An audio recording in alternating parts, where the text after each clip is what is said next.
Salut à tous, c'est Droid de Coma Production et... Meta 7588 pour vous servir. Aujourd'hui on va vous parler donc du... Pour changer changer de de Star Doctor Trek, Who, on va parler d'un autre film de science-fiction, donc le premier film de Star Trek, de 1979. de 1979, qui pour moi est le Star Trek le plus réussi au niveau graphique, parce qu'il est vraiment... Ah oui, non, il est magnifique. impressionnant, ouais, déjà pour l'époque, oui. Ah bah même pour maintenant je trouve, hein. Je veux dire, bah en fait il n'y a pas, c'est un film où il n'y a pas tellement d'action que ça quoi, il y en a même très peu. C'est des lents plans panoramiques. Mais ça qui sont suffit vraiment... à lui-même, quoi. Il n'y a pas besoin de tellement d'action pour ça. Bah, c'est le scénario surtout qui est important. Et donc c'est assez, les images sont superbes, hein. C'est ce que. Ah oui, C'est un peu comme à la 2001 au-dessus de l'espace. Sans sauf qu'il y a les un scénario, défauts. quoi. Avec un scénario sans défaut. oui, ah oui, c'est vrai. Bon, on va résumer donc ce film de Star Trek, qui s'appelle Star Trek The Motion Picture en anglais, soit Star Trek Bah, le film, quoi, ouais.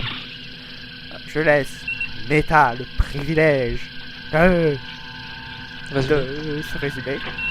Je vais quand même un peu intervenir de temps en temps. Oui, parce que ça risque d'être pas très clair comme d'habitude. Ouais. Donc, nous suivons notre fameux vaisseau, l'USS Enterprise, qui doit aller dans une mission d'interception, si on peut dire, en quelque sorte. Ouais, c'est ça. Et sauf que là, c'est l'amiral Kirk qui prend les commandes, si je me souviens. Ouais. Et donc là, il y a Spock qui revient d'une Ouais, bon, en tout retraite. cas, Quoi. on va d'abord donner peut-être la mission, qui à la base c'est intercepter une sorte de De nuages gazeux. de nébuleuse là, Ouais. un peu, de nébuleuse qui se déplace et qui détruit tout sur son passage. Il y a un énorme vaisseau qui se trouve à l'intérieur du fameux nuage qui est censé générer le nuage magnétique. Ouais. Et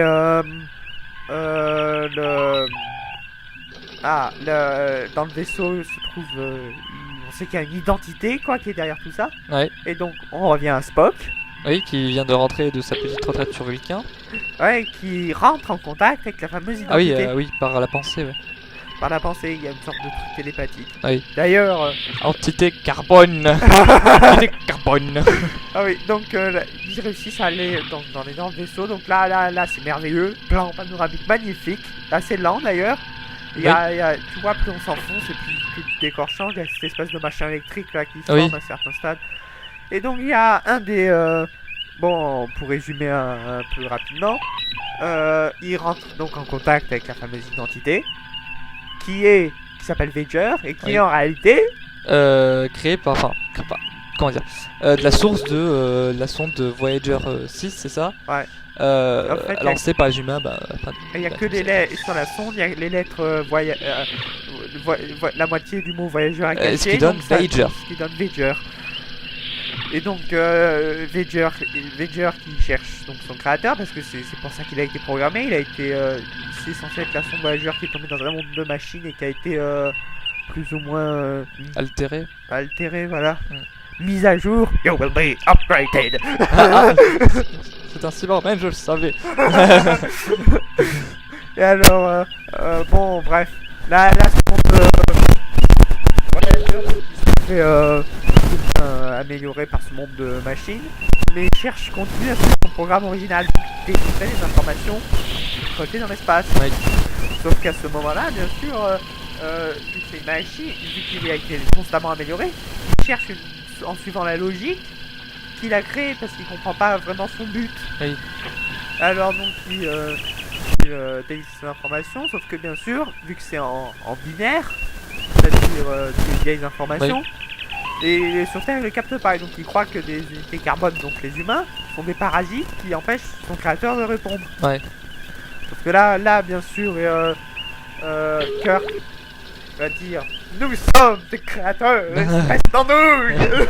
Voilà, de façon fuck America, voilà. Et alors, voilà donc, ensuite il y a Voyager qui veut donc fusionner avec son créateur pour avoir toutes ses qualités, toutes les émotions. Donc il y a l'un des hommes de cœur qui se dévoue, quoi, qui se sacrifie pour ça. Oui. Et la sonde s'évapore en poussière d'étoiles. Waouh. Et ensuite, il devient une sorte de créature, quoi, vivante, avec des émotions. Tandis qu'avant, c'était juste une machine, donc il était pas vraiment vivant. Là, c'était mis sur le plan humain, quoi, plus. Donc, voilà pour le petit résumé. Maintenant, je vais dire à mon cher Neta, sans oublier les notes à la fin aussi. Oui, il ne faut pas. Qu'est-ce qu'il a pensé donc de cet épisode? Alors, t'en as pensé quoi? Bah, j'étais agréablement surpris déjà au niveau graphique. Au niveau du scénario, c'était assez mystérieux. Parce que, enfin, Voyager, tu vois, déjà ça, tu t'en doutais pas quoi. Il y avait un lien, que les vraies intentions pardon, de l'entité aussi. Non, je trouvais ça. Ça, c'est un bon scénario, tu vois. Bah oui, ça c'est sûr. C'est assez. Moi perso, j'ai beaucoup aimé quoi. C'était.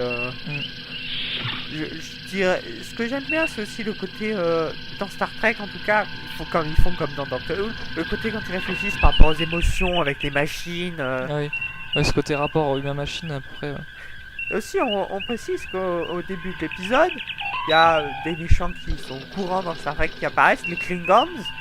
Donc ceux qui ont ils ont une sorte qui ont un peu des tenues tribales. Ah oui, tu me l'avais dit, un peu mongol quoi. Ouais, voilà. Ouais.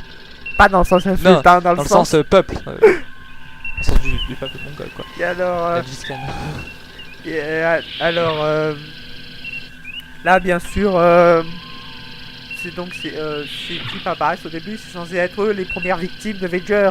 Oui. Donc ils sont censés se faire désintégrer leur petit vaisseau. Ils sont bêtes, hein, d'un autre côté ils font ah c'est un nuage électromagnétique, feu. Et alors bien sûr ils leur renvoient leur coup et ils se font désintégrer. Voilà. C'est dommage, hein, c'est dommage. Oh.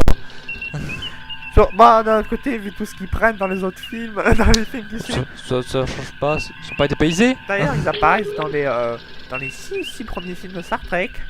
Ah ouais? Ouais, même 7, ils apparaissent quasiment dans tous. Les Klingons, d'ailleurs, c'est eux qui font les. Sauf dans le 2, il y a une simulation, c'est. Ouais. Mais bon, on s'écarte un peu du sujet. Donc, Voyager qui. Et donc, de son Voyager, je trouvais ça assez original parce que. C'est assez surprenant, hein. Oui, parce que le nuage il soit créé autour, tu sais, vraiment la sonde voyageur quoi. Ouais. Une sonde. Une sonde. Quand même. C'est vrai que le développement est assez fulgurant quand même. Ah, ensuite c'est un énorme. Faut comprendre que Voyager il sert de cerveau central. Voilà. Avec le vaisseau il est énorme, mais vraiment énorme. Il fait quasiment la taille d'une lune comme l'étoile noire. Ouais, voilà, c'est vrai que ça fait. Bah, d'ailleurs, les plans étaient impressionnants. Ouais, et surtout, moi je me suis dit, ouah, c'est immense! Et ça va jamais s'arrêter! Genre, c'est tellement grand que tu te demandes quand est-ce que tu vas arriver au bout. Et c'est ce qui est vraiment très bien fait. Oui, c'est vrai.